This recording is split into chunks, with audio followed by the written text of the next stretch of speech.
નમસ્કાર મિત્રો, દેશ અને દુનિયાના સૌથી મોટા સમાચારમાં આપનું સ્વાગત છે। તો આજના તાજા સમાચાર મેળવવા માટે વિડીયોને અંત સુધી જોતા રહો અને આવા જ દરરોજના સમાચાર સૌથી પહેલા મેળવવા માટે આ ચેનલને સબસ્ક્રાઇબ કરવાનું ના ભૂલતા।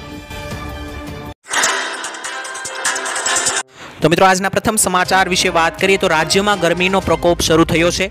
મિત્રો રાજ્યમાં આકરા તાપમાનનો પ્રભાવ અત્યારે શરૂ થઈ રહ્યો છે, ત્યારે ગઈકાલે રાજ્યના મોટા ભાગના શહેરોનું તાપમાન 38 ડિગ્રીને પાર નોંધાયું છે। રાજકોટમાં મિત્રો સૌથી વધારે 39 ડિગ્રી તાપમાન પહોંચ્યું છે, ત્યારબાદ સુરેન્દ્રનગરમાં 39.5 ડિગ્રી, અમદાવાદ અને વડોદરામાં પણ મિત્રો 38 ડિગ્રી સુધી તાપમાન ગયું છે। ભુજની અંદર 39.8 એટલે કે લગભગ 40 ડિગ્રી સુધી તાપમાન પહોંચી ચૂક્યું છે। ગાંધીનગરમાં પણ 38 ડિગ્રી, ડીસા ભાવનગરમાં પણ 37 થી 38 ડિગ્રી તાપમાન જોવા મળ્યું છે। તો મિત્રો ગુજરાતના લગભગ દરેક જિલ્લાઓની અંદર અત્યારે 38-39 ડિગ્રી તાપમાન જોવા મળી રહ્યું છે। બની શકે કે આવનારા સમયમાં હવે જે છે તે ઉનાળો વધારે વધતો જશે તેમ 40 ડિગ્રીને પાર પણ તાપમાન જઈ શકે છે। તો ગુજરાતીઓએ હવે મિત્રો તડકો અને ગરમી માટે તૈયાર થઈ જવું જોઈએ। ત્યારબાદના સમાચાર વિશે મિત્રો વાત કરીએ તો સ્વાઇન ફ્લૂનો ખતરો અત્યારે દેખાઈ રહ્યો છે। મિત્રો 2023ના આખા વર્ષમાં ટોટલ સ્વાઇન ફ્લૂના 213 માત્ર કેસ આવ્યા હતા અને 3 લોકોના અવસાન થયા હતા। પરંતુ મિત્રો ગુજરાતમાં હવે સ્વાઇન ફ્લૂએ કેર વર્તાવ્યો છે અને માત્ર એક મહિનાની અંદર મિત્રો 180 થી વધારે કેસો સ્વાઇન ફ્લૂના નોંધાયા છે, સાથે જ 9 વ્યક્તિઓના મોત પણ નિપજ્યા છે। મિત્રો 2 માસમાં 254 જેટલા દર્દીઓ કેસ નોંધાયા અને મોત મામલે મિત્રો ગુજરાતમાં દેશમાં ચોથો ક્રમ આવે છે, એટલે કે મિત્રો સમગ્ર દેશની અંદર ભારત દેશમાં ગુજરાત ચોથા નંબરે આવે છે સ્વાઇન ફ્લૂના કેસમાં। અત્યારે મિત્રો સ્વાઇન ફ્લૂના કેસો વધી રહ્યા છે, તો જો તમને મિત્રો શ્વસનને લગતા કોઈપણ પ્રકારની શરદી ઉધરસ જેવી બીમારી થાય છે તો મિત્રો વહેલી કે તમે સારવાર લઈને સારા થઈ જજો, જેથી કરીને આગળ ભવિષ્યમાં સ્વાઇન ફ્લૂ જેવા ખતરનાક રોગનો સામનો ના કરવો પડે। ત્યારબાદના સમાચાર વિશે મિત્રો વાત કરીએ તો ડુંગળીની નિકાસની શક્યતા શું છે, આવો જાણીએ। તો મિત્રો લોકસભાની ચૂંટણી પહેલા સરકારે ડુંગળીની નિકાસ પરનો પ્રતિબંધ અનિશ્ચિત સમય માટે લંબાવી દીધો છે। ડિસેમ્બર 2023માં લાગેલો પ્રતિબંધ મિત્રો ડુંગળીનો 31 માર્ચે હટાવવાનો હતો। મલેશિયા, નેપાળ, બાંગ્લાદેશ, દુબઈ ભારતથી ડુંગળી આયાત કરે છે। આવામાં મિત્રો નિકાસ પ્રતિબંધને પગલે આ દેશો ડુંગળીના ઊંચા ભાવ સાથે સંઘર્ષ કરી રહ્યા છે। વર્ષ 2023-24માં મિત્રો ડુંગળીનું ઉત્પાદન ઘટવાની શક્યતા છે અને પ્રતિબંધને કારણે ખેડૂતોને પણ નુકસાન થઈ રહ્યું છે, એટલે કે મિત્રો સરકારે ફરી એકવાર ડુંગળીની નિકાસના પ્રતિબંધને લંબાવ્યો છે, જેને લઈને ખેડૂતો મુસીબતમાં આવ્યા છે, કારણ કે ખેડૂતોને આ નિકાસબંધીથી મિત્રો ઓછા ભાવો મળી રહ્યા છે, જેથી કરીને મિત્રો ડુંગળીના ખેડૂતોને અત્યારે રાતા પાણીએ રડવાનો વારો આવ્યો છે। ત્યારબાદના સમાચાર વિશે મિત્રો વાત કરીએ તો 2000ના હપ્તા અંગે મોટી જાહેરાત, નવી જાહેરાત કરવામાં આવી છે। મિત્રો દેશના કરોડો લોકો ખેડૂતોના ખાતામાં 16મો હપ્તાની રકમ આવી ગઈ છે, ત્યારે કેટલાક ખેડૂતોનો હજુ પણ આ યોજનાનો લાભ નથી લઈ રહ્યા અને આ યોજનાથી વંચિત છે। તો મિત્રો પીએમ કિસાન યોજનાના 17મા હપ્તાને લઈને એક અપડેટ આવ્યું છે। 17મા હપ્તા માટે મિત્રો નોંધણીની પ્રક્રિયા શરૂ થઈ ગઈ છે। તો આજે અમે તમને જણાવીશું કે કયા ખેડૂતો 17મા હપ્તાનો લાભ નહીં મળે અને શા માટે।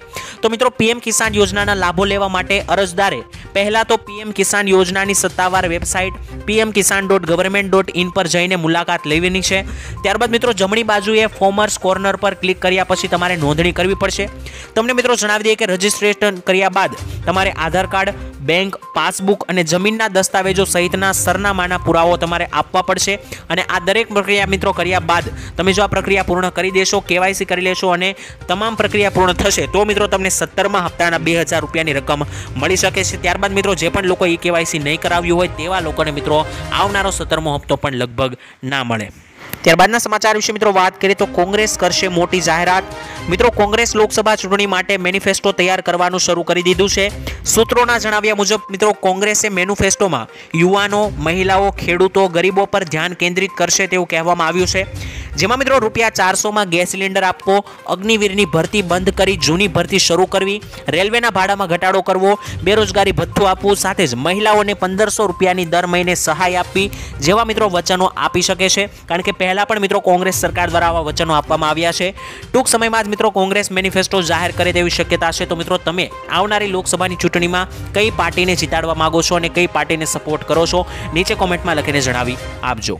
ત્યારબાદના મહત્વના સમાચાર વિશે મિત્રો વાત કરીએ તો પૃથ્વી સાથે ટકરાઈ શકે વાવાઝોડું। મિત્રો અમેરિકી agency national oceanic and atmospheric administrate મુજબ રવિવારે G4 કેટેગરીનું એક શક્તિશાળી જીઓમેગ્નેટિક વાવાઝોડું જે છે તે મિત્રો પૃથ્વી સાથે ટકરાયું। રિપોર્ટ પ્રમાણે મિત્રો જોઈએ તો સપ્ટેમ્બર 2017 પછી પૃથ્વી પર આ ટકરાતું શક્તિશાળી ભૂચુંબકીય તોફાન છે અને જે મિત્રો કોરોનલ માસના ઇજેક્શનના કારણે આવે છે, જે મિત્રો અવકાશના હવામાનને પણ અસર કરી શકે છે તેવું મિત્રો કહેવામાં આવી રહ્યું છે। તો અમેરિકીની એજન્સીઓ દ્વારા કહેવામાં આવ્યું જણાવ્યું છે કે પૃથ્વી સાથે આ ખતરનાક વાવાઝોડું ટકરાઈ શકે છે। ત્યારબાદના સમાચાર વિશે મિત્રો વાત કરીએ તો ખેડૂતોને હવે પૂરતું વળતર આપવામાં આવશે। મિત્રો ગુજરાત હાઈકોર્ટે એક મહત્વપૂર્ણ નિર્ણય લીધો છે અને ચુકાદા મારફતે જણાવ્યું છે કે જે ખેડૂત કે જમીન ધારકની જમીનમાં કોઈપણ પ્રકારની સરકારી વીજ થાંભલાઓ કે ડાયટેન્શન લાઇન નાખવામાં આવશે જેના કારણે મિત્રો જમીનની કિંમત અને પત્રકની ઉપયોગિતામાં કંઈ પણ નુકસાન થતું હોય તો તેવા કિસ્સામાં મિત્રો ખેડૂતોને નુકસાનનું પૂરેપૂરું વળતર આપવામાં આવશે। પહેલા મિત્રો જે વળતર આપવામાં આવતું તેનાથી લગભગ હવે વધારે વળતર આપવામાં આવશે। અને મિત્રો જણાવી દઈએ કે જો વળતર ના મળે અને ખેડૂત કે જમીન ધારક સિવિલ કોર્ટમાં દીવાની દાવો પણ કરી શકે છે અને વીજ કંપની પાસેથી પૂરેપૂરું વળતર મેળવી શકે છે। એટલે કે મિત્રો જે ખેડૂતોના ખેતરમાં કોઈપણ પ્રકારની વીજળીના થાંભલાઓ અથવા તો ડાયટેન્શન લાઇન નાખવામાં આવી હોય તો જેથી લઈને મિત્રો ખેડૂતોને કોઈપણ પ્રકારનું નુકસાન ખેતરની અંદર થતું હોય તો ખેડૂતો તેનું પૂરેપૂરું વળતર સરકાર પાસેથી મેળવી શકે છે તેવું મિત્રો કોર્ટે પણ જાહેર કર્યું છે। અને જો મિત્રો ખેડૂતોને આ નુકસાન લાગતું હોય તો મિત્રો ખેડૂતો દીવાની દાવો પણ કરી શકે છે અને વીજળીની કંપનીઓ પાસેથી પૂરેપૂરું વળતર મેળવી શકે છે। ત્યારબાદના સમાચાર વિશે મિત્રો વાત કરીએ તો ગુજરાતનો ખેડૂત મોંઘવારીમાં ફસાયો।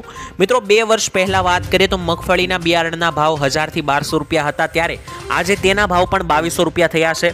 મિત્રો હું તમને એ જણાવી રહ્યો છું કે પહેલા જે ભાવ હતા તે અત્યારે વધી રહ્યા છે પરંતુ ખેડૂતોની આવક વધતી નથી। વાત કરીએ તો મિત્રો પહેલા 1 એકર જમીન ખેડવાના ભાવ પણ મિત્રો 800 રૂપિયા હતા કલાકના, અત્યારે મિત્રો તેમાં પણ 1200 રૂપિયા થયા છે। વધુમાં મિત્રો 2 વર્ષ પહેલા પ્રતિ દિવસ ખેત મજૂરોનું વેતન 150 થી લઈને 200 રૂપિયા હતું તો આજે તે પણ મિત્રો 250 થી લઈને 350 રૂપિયા પહોંચ્યું છે।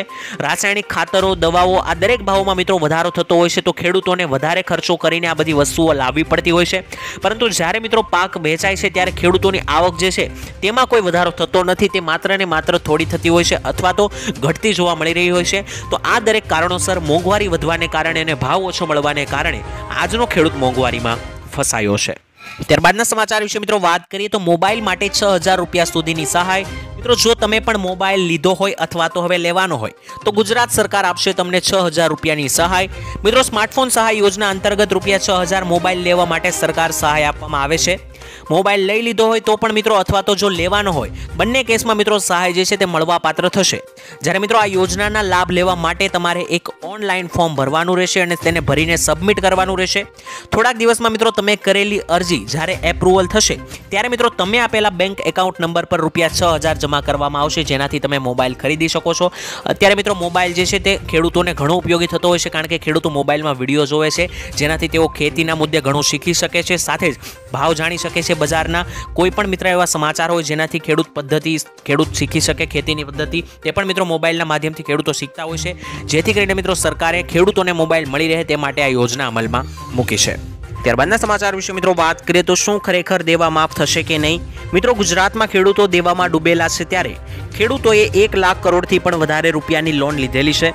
ખાસ કરીને મિત્રો ગુજરાતમાં 47.51 લાખ ખેડૂતોએ લોન લીધેલી છે અને દેશના ખેડૂતોની વાત કરીએ તો 16 કરોડ ખેડૂતો પર 21 લાખ કરોડ રૂપિયાનું દેવું છે તેવા આંકડા સામે આવ્યા છે। સાથે જ દેશમાં મિત્રો સૌથી વધારે દેવું રાજસ્થાનના ખેડૂતો પર રહેલું છે અને મિત્રો વાત કરીએ તો આખા ગુજરાતમાં ખેડૂતોનું દેવું 90,895 કરોડ રૂપિયામાં 34,000 ખેડૂતોનો સમાવેશ થાય છે। જ્યારે મિત્રો સરકારે 20-25 ઉદ્યોગપતિઓના 8 લાખ કરોડ રૂપિયાના દેવા ભાજપ સરકારે માફ કર્યા છે તેવા મિત્રો અમુક મીડિયા રિપોર્ટ્સ કહી રહ્યા છે। સાથે જ મિત્રો ખેડૂતોનું કેમ દેવું નથી માફ કરવાનું એ પણ એક પ્રશ્ન ઉઠી રહ્યો છે। દેવું માફ થવું જોઈએ કે નહીં તેને લઈને મિત્રો અનેકો પ્રશ્ન અત્યારે ઉઠી રહ્યા છે અને ઘણી વખત ખેડૂતો દ્વારા અને કિસાન સંઘ સમિતિ દ્વારા દેવા માફીની માગણીઓ પણ કરવામાં આવતી હોય છે। જ્યારે મિત્રો હવે જોવાનું એ રહ્યું કે આવનારી લોકસભાની ચૂંટણી પહેલા કઈ પાર્ટી ખેડૂતોનો સાથ આપશે અને ખેડૂતોનું દેવું માફ કરશે। તો મિત્રો તમારા માટે 2024માં ગુજરાતમાં કઈ પાર્ટીની સરકાર બનાવવા તમે માગો છો તે કોમેન્ટમાં લખીને જણાવી આપજો। દેવા માફી અંગે મિત્રો વાત કરીએ તો કોંગ્રેસ સરકારે એવું વચન પણ આપ્યું છે કે આવનારી લોકસભાની ચૂંટણીમાં જો તેમનો વિજય થશે તો તેઓ મિત્રો દેવા માફીને લઈને કેટલીક કમિટીઓ બનાવશે અને તે કમિટી જે છે તે મિત્રો નક્કી કરશે કે કયા ખેડૂતોનું કેટલું દેવું માફ કરશે। આમ મિત્રો જોઈએ તો કોંગ્રેસે એવું કહ્યું છે કે આવનારા સમયમાં જો તેની સરકાર બનશે તો ખેડૂતોના દેવા માફી અંગે એક્શન લેવામાં આવી શકે છે। ત્યારબાદના સમાચાર વિશે મિત્રો વાત કરીએ તો ખેડૂતો માટે 15 લાખ રૂપિયા।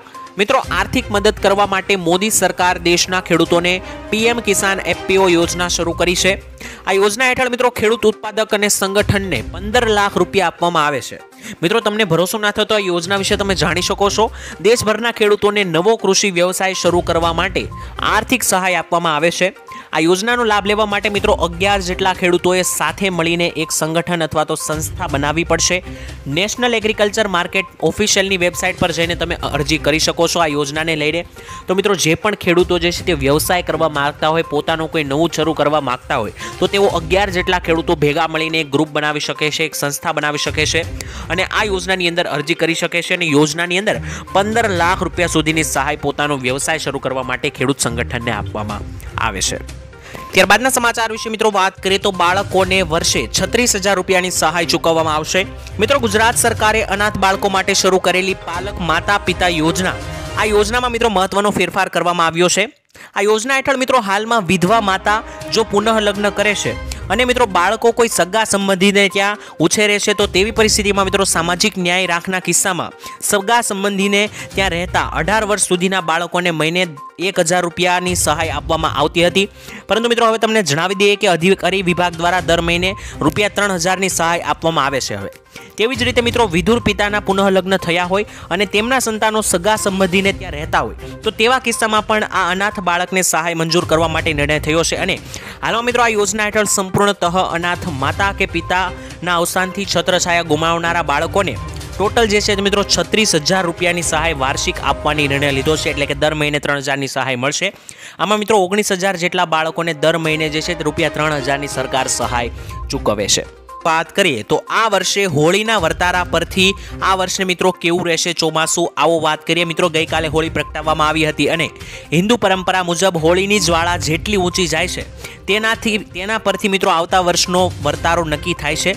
હવામાન નિષ્ણાત મિત્રો અંબાલાલ પટેલે તેના અભ્યાસ પરથી કીધું કે આ વર્ષે આંધી વંટોળ સાથે ચોમાસાનું આગમન થવાનું છે. આ સાથે જ મિત્રો આ વર્ષે વરસાદ જે છે તે સારો રહેવાનો છે. ખાસ કરીને સપ્ટેમ્બર મહિનામાં એટલે કે 9મા મહિનાની અંદર સારો એવો વરસાદ જોવા મળવાનો છે. મે મહિનાની અંદર આંધી અને વંટોળનું જોર વધશે. અને સાથે જ મિત્રો તેમણે જણાવ્યું છે કે આ વર્ષે હોળીની જ્વાળા પશ્ચિમ દિશા તરફ જતી હતી, જે મિત્રો સારા વરસાદનો સંકેત દર્શાવે છે અને ગરમી પણ તીવ્ર પડશે તેવું મિત્રો અંબાલાલનું કહેવું છે. એટલે કે મિત્રો હોળીની જે હોળી પ્રગટતી હોય છે તે હોળીના જ્વાળા અને જ્યોતની જે મિત્રો દિશા હોય છે તેના પરથી અને હાઈટ હોય છે, ઊંચાઈ હોય છે તેના પરથી અંબાલાલ પટેલે મિત્રો આ વર્ષે હોળીનો વર્તારો નક્કી કરીને અંબાલાલ પટેલે જણાવ્યું કે આ વર્ષનું ચોમાસું સારું રહેશે, વરસાદ સારો આવશે અને આ વર્ષનું ચોમાસાની શરૂઆત આંધી અને વંટોળની સાથે થશે. ત્યારબાદના સમાચાર વિશે મિત્રો વાત કરીએ તો બહેનોને મળશે 12,000 રૂપિયાની સહાય. મિત્રો નમોશ્રી નામની એક યોજના જે છે તે સરકાર ચલાવી રહી છે, જેમના વિશે લગભગ કોઈને નહીં ખબર હોય, પરંતુ જાણી લો, કારણ કે આ યોજનામાં 12,000ની સહાય મળે છે. નમોશ્રી યોજનામાં મિત્રો નક્કી કરાયેલી કેટેગરીની મહિલાઓને પ્રસૂતિમાં સહાય આપવામાં આવે છે, જેમાં ખાસ ભારત સરકારે નક્કી કરેલી મુજબની SC, ST, BPL કાર્ડ ધારક, NFSA કાર્ડ હોલ્ડર, PM જયના લાભાર્થીઓ, દિવ્યાંગતા ધરાવતા બહેનો સહિતની 11 કેટેગરીની બહેનોને સરકારી કે ખાનગી હોસ્પિટલમાં પ્રસૂતિ બદલ હાલના 6,000ના બદલે 12,000 રૂપિયાની સહાય 3 તબક્કામાં આપવામાં આવે છે. એટલે કે મિત્રો પહેલા પ્રસૂતિની સહાય જે આપવામાં આવતી હતી બહેનોને, તેમાં 6,000 રૂપિયાની સહાય મળતી હતી. ત્યારબાદ મિત્રો નમોશ્રી યોજનાની અંદર હવે તેમાં 12,000ની સહાય કરવામાં આવી છે, જેમાં દરેક ગર્ભવતી મહિલાઓને 12,000 રૂપિયાની સહાય આપવામાં આવે છે, જેથી કરીને તે મહિલાની અને તેના બાળકની સારું એવું ભરણ પોષણ થઈ રહે તે હેતુથી મિત્રો સરકાર આ સહાય આપે છે. ત્યારબાદના સમાચાર વિશે મિત્રો વાત કરીએ તો રેશન કાર્ડ ધારકો માટે મોટી ખુશખબર આવી રહી છે. મિત્રો તાજેતરમાં જ રાજ્યમાં પુરવઠા વિભાગ દ્વારા સત્તાવાળાઓએ નક્કી કર્યું હતું કે રાજ્યભરના 7 લાખ જેટલા રેશન કાર્ડને બ્લોક કરવામાં આવ્યા હતા. તેમાંથી મિત્રો વાત કરીએ તો આ 7 લાખ એ હતા કે જેમણે 6 મહિનાથી વધારે સમયથી અનાજ નથી લીધું રેશન કાર્ડની અંદર, સાથે જ જેમણે રાશન કાર્ડને આધાર કાર્ડ સાથે લિંક નથી કર્યું તેવા લોકોના મિત્રો 7 લાખ જેટલા રેશન કાર્ડને બ્લોક કરવામાં આવ્યા હતા સરકાર દ્વારા. ત્યારબાદ મિત્રો મોટો હોબાળો મચી જતા લોકો દ્વારા મોટો હોબાળો મચી ગયો હતો. ત્યારબાદ મિત્રો જે છે તે 7 લાખમાંથી 3 લાખ રેશન કાર્ડ ફરીથી શરૂ કરવામાં આવ્યા હતા, પરંતુ હજુ મિત્રો 4 લાખ રેશન કાર્ડ એવા છે કે જે બ્લોક અવસ્થામાં રહ્યા છે, એટલે કે તેને બ્લોકમાં કરવામાં આવ્યા છે સરકાર દ્વારા. ત્યારબાદના સમાચાર વિશે મિત્રો વાત કરીએ તો કૃષિ મંત્રીની મોટી ભેટ. મિત્રો કૃષિ મંત્રીએ જાહેર કર્યું છે કે 18,000 રૂપિયા સુધીની સહાય મળશે. ઘાસચારાની મિત્રો અછત અને બગાડને અટકાવવા માટે ચાકટર સહાય યોજના અમલમાં આવી છે અને તેની મિત્રો જાહેરાત કૃષિ મંત્રી રાઘવ પટેલ દ્વારા કરવામાં આવી છે. આ યોજના હેઠળ મિત્રો ઓછામાં ઓછા 5 પશુઓ ધરાવતા પશુપાલકોને 18,000 રૂપિયા સુધીની સહાય ચૂકવવામાં આવે છે. મંત્રીએ મિત્રો સ્પષ્ટ કરતા કહ્યું છે કે ઘાસચારાને નાના નાના ટુકડા કરીને જ પશુઓને નીણ નાખવામાં આવે તો મિત્રો ઘાસચારાનો બગાડ અટકાવી શકાય છે. મંત્રીએ મિત્રો યોજનાના સહાય ધોરણો વિશે જણાવ્યું હતું કે ઓછામાં ઓછા 5 પશુઓ ધરાવતા પશુપાલકોને રૂપિયા 18,000ની સહાય પણ ચૂકવવામાં આવે છે. એટલે કે મિત્રો 5 થી વધારે જે પશુઓ ધરાવે છે પશુપાલકો તેમને 18,000 રૂપિયાની સહાય સરકાર દ્વારા ચૂકવવામાં આવે છે. અને મિત્રો મંત્રીએ એમ પણ કહ્યું કે જે છે તેને ઘાસચારો જે છે તે ટુકડા ટુકડા કરીને આપવામાં આવે જેથી કરીને બગાડ પણ અટકાવી શકાય.